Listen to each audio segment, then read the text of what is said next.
નમસ્કાર વિદ્યાર્થી મિત્રો, તમારું હાર્દિક સ્વાગત છે સમર્પણ એજ્યુકેશન હબની નીટ ઓનલાઈન બાયોલોજી બેચમાં. હું પન્ના પટેલ છેલ્લા 6 વર્ષથી નીટ, સીબીએસઈ અને જીએસઈબીના વિદ્યાર્થીઓને બાયોલોજી ભણાવું છું. અને આપણો આ જે બેચ છે કે જેમાં આપણે ક્લાસ 11નું ફર્સ્ટ ચેપ્ટર કમ્પ્લીટ કરી નાખ્યું છે. સેકન્ડ ચેપ્ટર આપણું ચાલે છે જૈવિક વર્ગીકરણ, જેમાં આપણે આજે જે શીખવાના છે એ આપણો જે ટોપિક છે એ છે વિરોઇડ અને પ્રાયોન્સ. તો તેમાં આપણે સૌથી પહેલાં આજે શીખવાના છે પ્રાયોન્સ એટલે શું થશે. તો વિદ્યાર્થી મિત્રો, પ્રાયોન્સ એટલે શું છે કે જે એક પ્રોટીનથી બનેલો ચેપી કણ છે. શું છે? તો પ્રાયોન શું છે? પ્રાયોન જે છે એ પ્રોટીનિયસ ઇન્ફેક્શન્સ પાર્ટિકલ એટલે પ્રોટીનથી બનેલો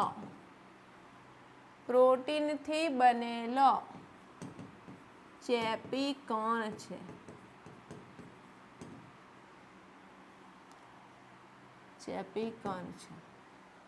એનું કદની વાત કરું તો એ જે છે એ વાયરસ જેટલું જ કદ ધરાવે.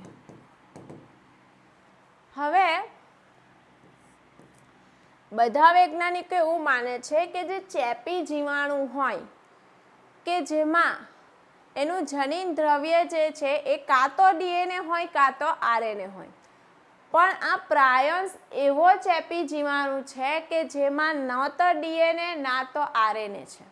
બરાબર?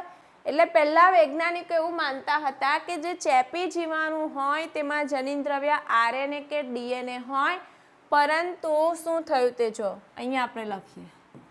પહેલા વૈજ્ઞાનિકો એવું માનતા હતા કે ચેપી જીવાણુમાં જનીન દ્રવ્ય કાં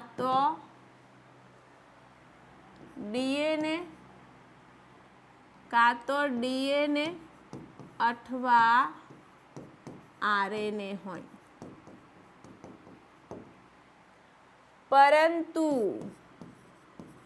પરંતુ નોબેલ પુરસ્કાર વિજેતા જીવવિજ્ઞાની કોણ છે? જીવવિજ્ઞાની જેનું નામ છે સ્ટેનલી પ્રુસિનરે સંશોધન કરી સાબિત કર્યું. શું સાબિત કર્યું? કે શું સાબિત કર્યું?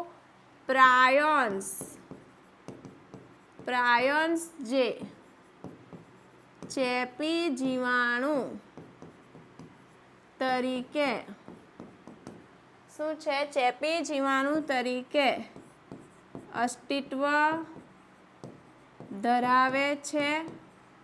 પરંતુ તેમાં નોટ ડાઉન કરો, પરંતુ તેમાં ડીએનએ કે આરએનએ જેવા કોઈ પણ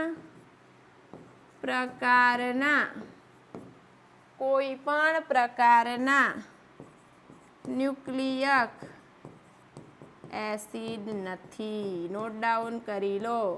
એટલે પ્રાયોન્સમાં ડીએનએ કે આરએનએ કંઈ જ નથી. હવે આ જે પ્રાયોન્સ જે છે એ શું કરે છે? તો પ્રાયોન્સ જે છે એ ગંભીર, નોટ ડાઉન કરજો, પ્રાયોન્સ ગંભીર અને જીવલેણ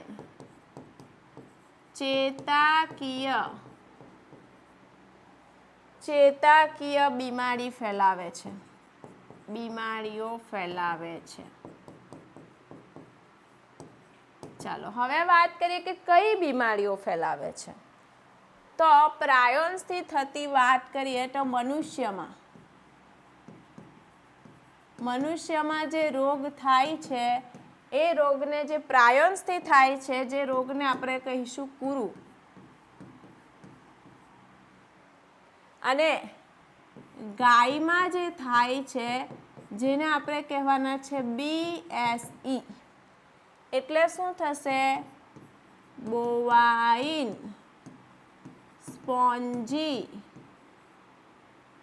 બોવાઇન સ્પોન્જીફોર્મ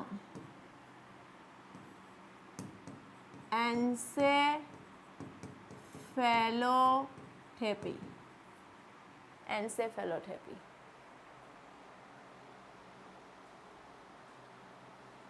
બરાબર. જેને આપણે બીજું શું કહીશું, અથવા આપણે એને કહીશું મેડ કાઉ ડિસીઝ. બરાબર, આ પહેલા યાદ રાખવાનું છે. હવે અહીં જો વાત કરીએ કે મનુષ્યની અંદર કુરુ રોગ શું છે, કેવી રીતે ફેલાય છે, તો પહેલા આપણે વાત કરશું મનુષ્યમાં કુરુ રોગ. મનુષ્યમાં કયો રોગ? કુરુ રોગ. તો જો કેવી રીતે થાય છે, તો એક આદિવાસી સમુદાય હતો કે જે સમુદાયનું નામ છે પાપુઆ ન્યૂ ગિની. હા, એ આદિવાસી સમુદાય છે જેનું નામ છે પાપુઆ ન્યૂ ગિની. આ શું છે? એક આદિવાસી સમુદાય છે. આદિવાસી સમુદાય. તો આ જે આદિવાસી સમુદાય છે કે જે શું કરતા, એની જે ધાર્મિક વિધિ હતી એ ધાર્મિક વિધિમાં શું કરતા હતા? માનવ ભક્ષણ કરતા. તો માનવ ભક્ષણ કરતા એના કારણે શું થાય? માણસનું મગજ અને અન્ય ચેતાપેશીનું શું કરતા? ભક્ષણ કરતા. ને આ રીતે શું થયો?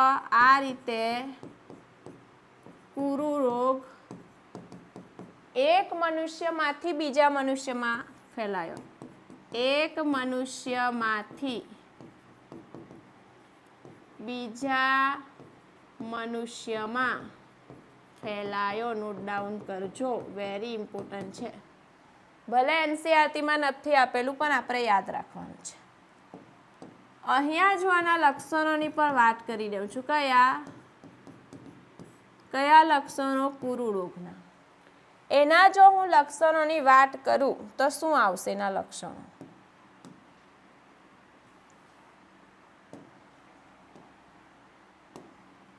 તો અહીંયા શું થાય કે જે શરીર છે એ શરીરના હલનચલન પર નિયંત્રણ ઘટે.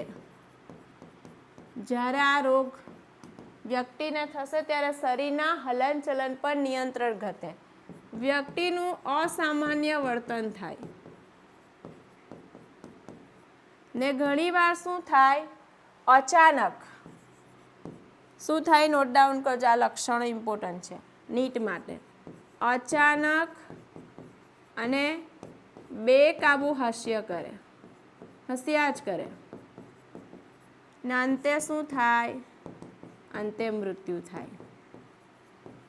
તો આ કુરુ રોગના લક્ષણો છે. ફટાફટ નોટ ડાઉન કરો.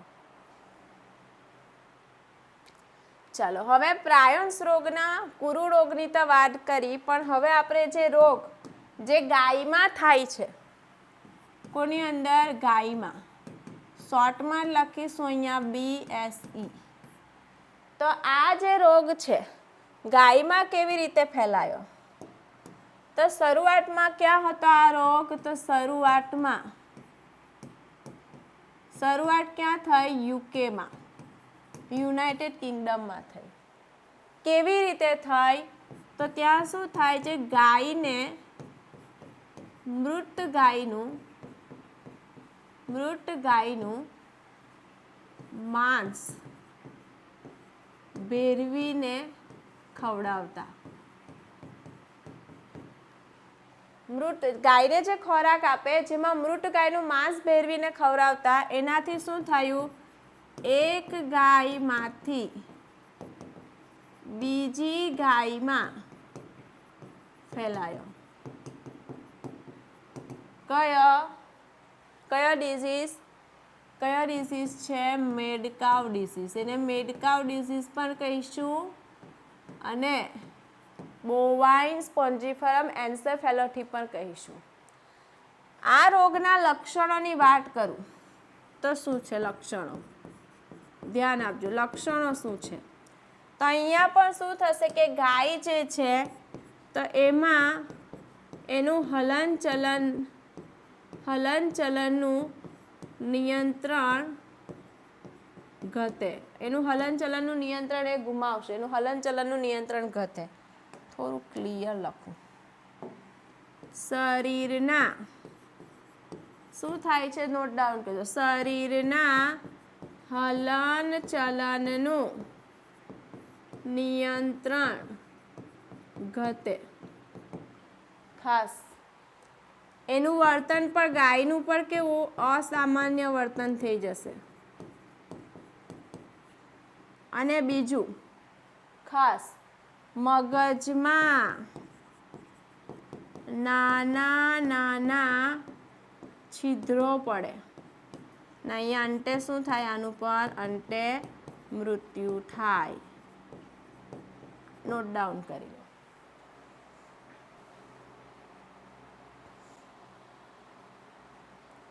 ચાલો હવે અહીંયા વાત કરી મનુષ્યમાં જે રોગ હતો જેને કુરુ રોગ કીધો, ગાયમાં જે છે જેને મેડ કાઉ ડિસીઝ કીધો અથવા બોવાઇન સ્પોન્જીફોર્મ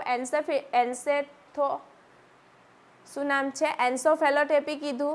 હવે પહેલા વૈજ્ઞાનિકો એવું માનતા હતા કે એ જે છે આ BSE રોગ જે છે કે જે મનુષ્યમાં ફેલાતો નથી, પણ પછી જોવા મળ્યું કે જે BSE જે છે BSE મનુષ્યમાં ફેલાય છે. મનુષ્યમાં પણ ચેપ લગાવે છે, ચેપ થાય. તો કઈ રીતે ફેલાય એની વાત કરીએ. તો મનુષ્ય જે છે એ મનુષ્ય ચેપગ્રસ્ત ગાયનું માંસ ખાવાથી ફેલાય. બરાબર. અને મનુષ્યમાં હવે આપણે આ જે રોગ છે એને આપણે શું કહેવાના છે? જેને આપણે કહીશું CR Jacob disease. CR Jacob disease. 1 minute.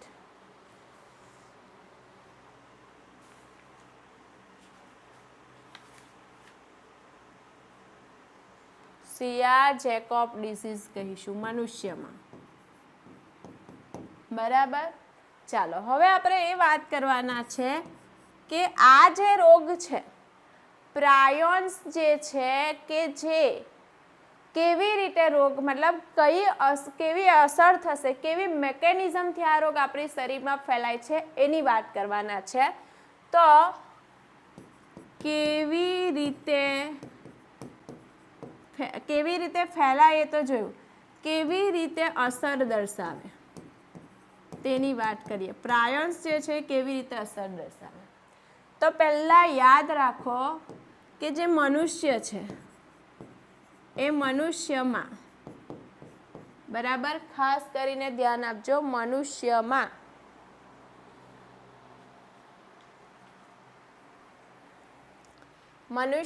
જે શરીરમાં નોટ ડાઉન કરજો. મનુષ્યના શરીરમાં 2 પ્રકારના પ્રોટીન છે. 2 પ્રકારના પ્રોટીન. પહેલું પ્રોટીન એ છે કે જેને આપણે કહીશું PRP. 1 મિનિટ. એને શું કહીશું? ઓકે, PRP, જેનું પૂરું નામ થાય પ્રાયોન પ્રોટીન. હવે નોટ ડાઉન કરજો. આ જે પ્રોટીન છે કેવું છે તો એ મગજના કોષોમાં હાજર છે. મગજના કોષોમાં હાજર, સામાન્ય છે અને હાનિકારક નથી. હાનિકારક નથી, ચેપી નથી. બરાબર. આ બીજું એક પ્રોટીન આવશે કે જેને આપણે કહીશું PRPSC. ઓકે. આ જે પ્રોટીન છે કે જેને આપણે કહીશું સ્કાર્પી પ્રાયોન પ્રોટીન. નોટ ડાઉન કરતા રહેજો. આ પ્રોટીન કેવું છે તો એ જે પ્રોટીન છે કેવું છે, અસામાન્ય છે અને ચેપી છે. હવે આ પ્રોટીન આની અંદર ફેરવાઈ જશે. કેવી રીતે ફેરવાઈ જશે તેની વાત કરીએ. તો જો હવે આપણો જે ટોપિક છે એમાં શું છે કે આપણું જે સામાન્ય કયું પીઆરપી એ અસામાન્ય, નોટ ડાઉન કરજો, પીઆરપી અસામાન્ય PRPSC માં કેવી રીતે ફેલાય તે. તો પહેલાં નોટ ડાઉન કરજો શું થશે તે. આ જે છે કે જેમાં પ્રોટીન જે છે, નોટ ડાઉન કરજો, જેમાં આપણું જે પ્રોટીન છે, કેમ થાય છે આવું, જેમાં આપણું જે પ્રોટીન છે કે જે ત્રિપરિમાણીય રચના ધરાવે. બરાબર. અને જ્યારે એનું ત્રિપરિમાણીય રચના છે ત્યારે તેનું કાર્ય કેવું છે, સામાન્ય કાર્ય કરે, જે કરવું જોઈએ તે. બરાબર. હવે રોગ થશે તો એ રોગમાં શું થાય કે આ જે પ્રોટીન છે એ શું થાય, મિસફોલ્ડિંગ થાય. મિસફોલ્ડિંગ એટલે શું થાય, અસામાન્ય ગરી બને. અસામાન્ય ગળીમય બને ને એના કારણે કાર્ય શું થાય, કાર્ય અસામાન્ય બને. એટલે એનું ત્રિપરિમાણીય રચના જે છે એમાં એ પ્રોટીનની રચના ગળી જેવી વળી જશે ને એના કારણે એનું કાર્ય અસામાન્ય થઈ જશે. કેવી રીતે થશે તે જો. આ પીઆરપી ક્યાં હાજર છે, મગજમાં, મગજના કોષોમાં. બરાબર. હવે પ્રાયોન્સ કે જે શું છે, ચેપી જીવાણુ. તો આ ચેપી જીવાણુ દ્વારા PRPSC શું થાય, શરીરમાં પ્રવેશે. ક્યાં પ્રવેશે, શરીરમાં પ્રવેશે. આ શું કરશે, પ્રોટીનને અસામાન્ય ગરીમય બનાવે. પ્રોટીનની જે ગરી છે એને શું કરશે, અસામાન્ય ગળીમય બનાવે. એટલે એનું જે 3D સ્ટ્રક્ચર છે એને ગરી બદલી નાખશે. એના કારણે શું થશે, આ શું કરશે, કયા પ્રોટીનને, તો એ પણ લખી દઈએ પીઆરપી. જો પ્રાયોર શરીરમાં દાખલ થયો એટલે PRPSC આપણા શરીરમાં દાખલ થયું. જે પીઆરપીની જે 3D રચના છે એને વાળીને એને ગરીમય રચના બનાવી નાખશે અસામાન્ય. એટલે આ જે છે કોની અંદર ફેરવાઈ જશે, એ ફેરવાઈ જશે PRSCમાં. ફેરવાય. એમાં ફેરવાય પછી આનું શું થાય, ચેઇન રિએક્શન. ચેઇન રિએક્શનનો મતલબ શું થાય, આ 1માંથી 2 બનશે, 2માંથી 4, 4માંથી 8. આ રીતે એની શું થાય, સંખ્યા વધે. સંખ્યા વધે તો શું થશે, તો આવા જે ખરાબ પ્રોટીન છે તે આ પ્રોટીન, કેવા ખરાબ પ્રોટીન, મગજમાં એકત્રિત થાય ને એનાથી શું થાય?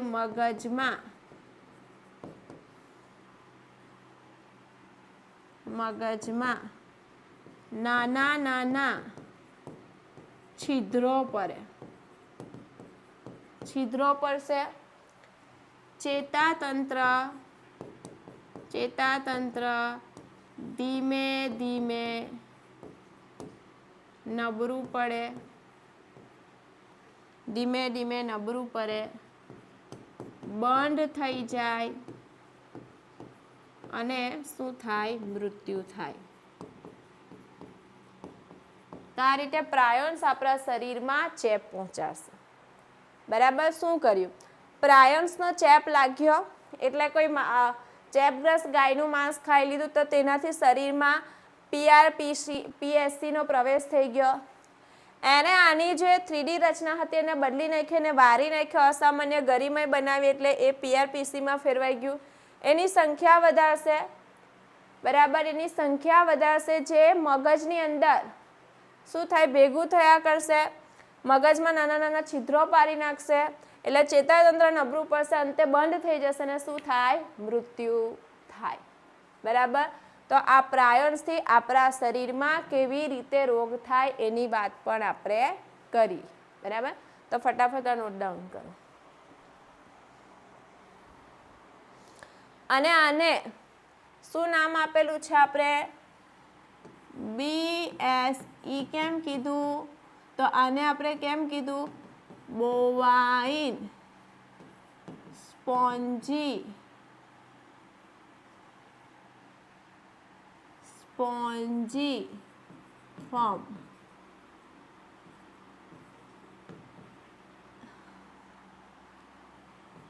એન્સેફેલોપેથી.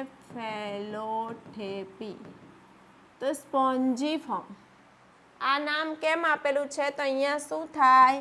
મગજને સ્પોન્જ જેવું બનાવી દે એટલા માટે એને આ નામ આપેલું છે. નોટ ડાઉન કરી લેજો. તો આ વાત થઈ ગઈ પ્રાયોન્સની.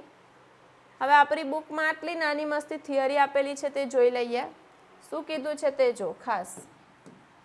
આધુનિક ઔષધિમાં ચોક્કસ ચેપ ધરાવતા ચેતાકીય રોગો એ અસામાન્ય રીતે ગરિમય પ્રોટીન, જેની 3D રચના છે, જે અસામાન્ય ગરિમય પ્રોટીનથી બનેલા વાહક દ્વારા ફેલાતો જોવા મળે.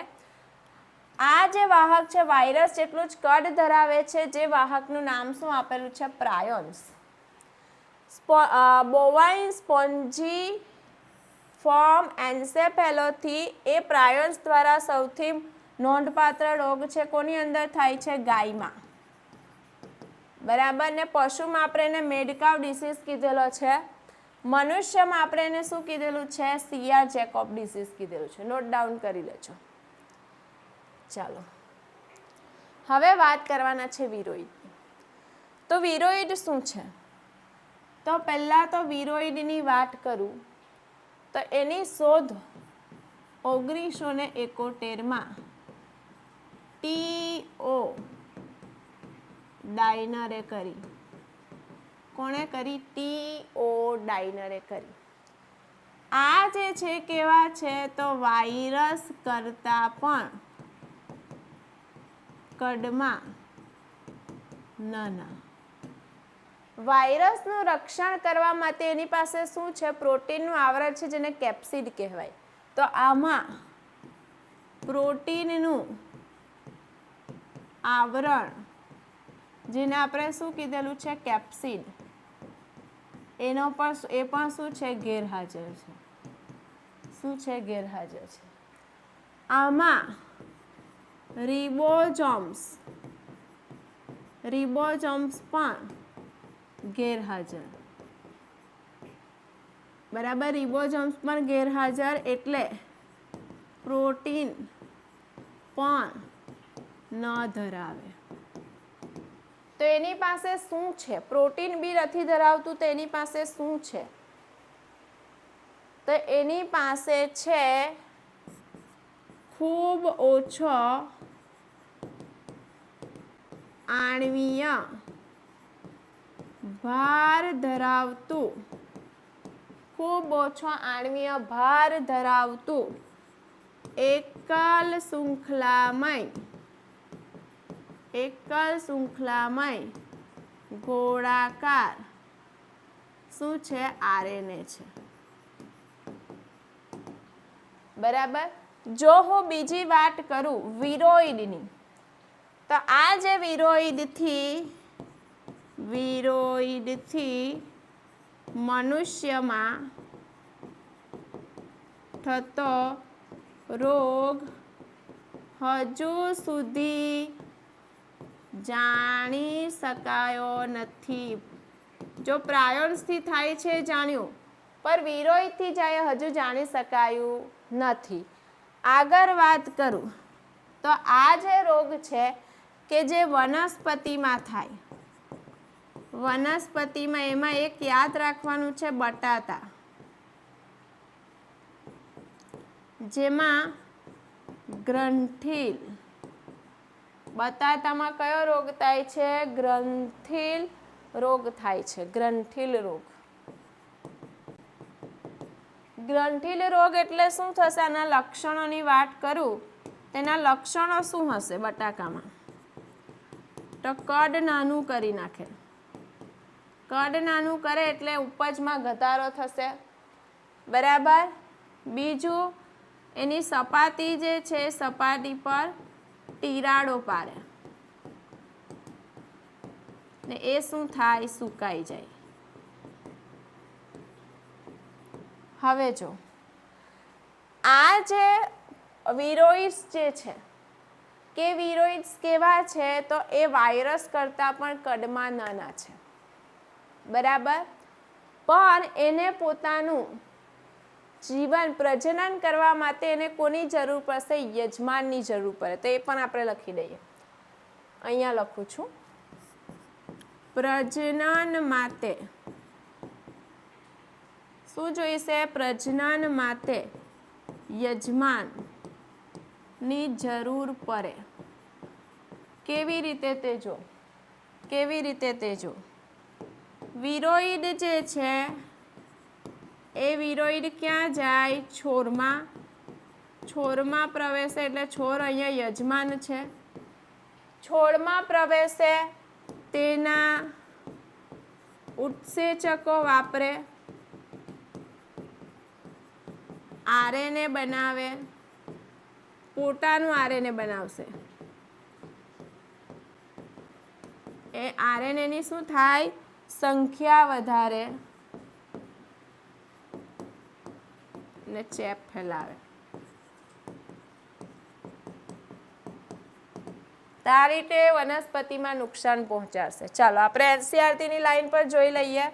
તે પહેલાં જો આપણે શું જોયું તે જો. ટીઓડાઇનર એની શોધ કરેલી છે. વાયરસ કરતાં કદમાં નાના છે. પ્રોટીનનું આવરણ ગેરહાજર છે. રિબોઝોમ્સ પણ નથી, પ્રોટીન પણ નથી. આણ્વીય ભાર ખૂબ ઓછું એવા આરએનએ ધરાવે છે.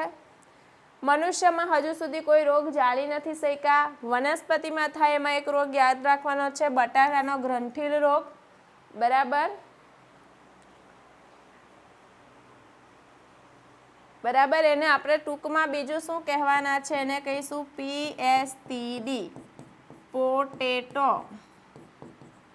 Spindle tube disease. એને જ ગ્રંથિલ રોગ પર કહેવાશે.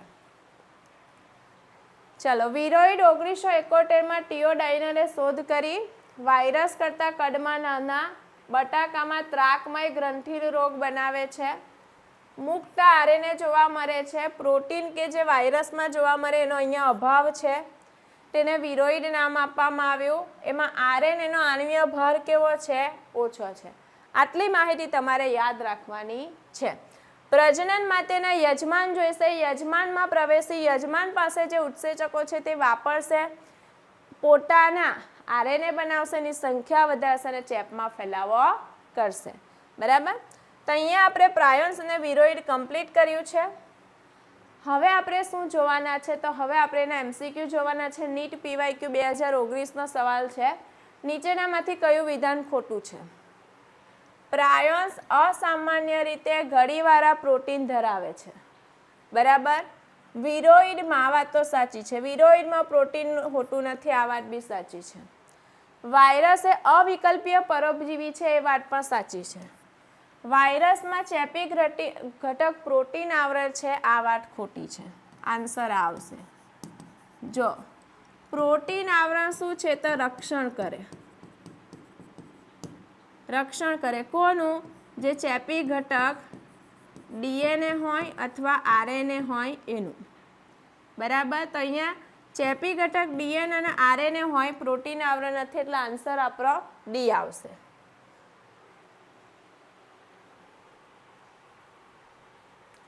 ચલો, વિરોઇડ માટે નીચેનામાંથી કયું વિધાન સાચું છે? વિરોઇડ માટે તેઓ પ્રોટીન આવરણ વિનાનું મુક્ત RNA ધરાવે છે, વાત સાચી છે. પ્રોટીન આવરણ સાથેનું DNA ધરાવે છે, આ વાત ખોટી છે. પ્રોટીન આવરણ વિનાનું મુક્ત DNA ધરાવે, વાત ખોટી છે. પ્રોટીન આવરણ સાથેનું RNA ધરાવવા, વાત ખોટી છે. ઓપ્શન એ આપણો સાચો આન્સર થશે.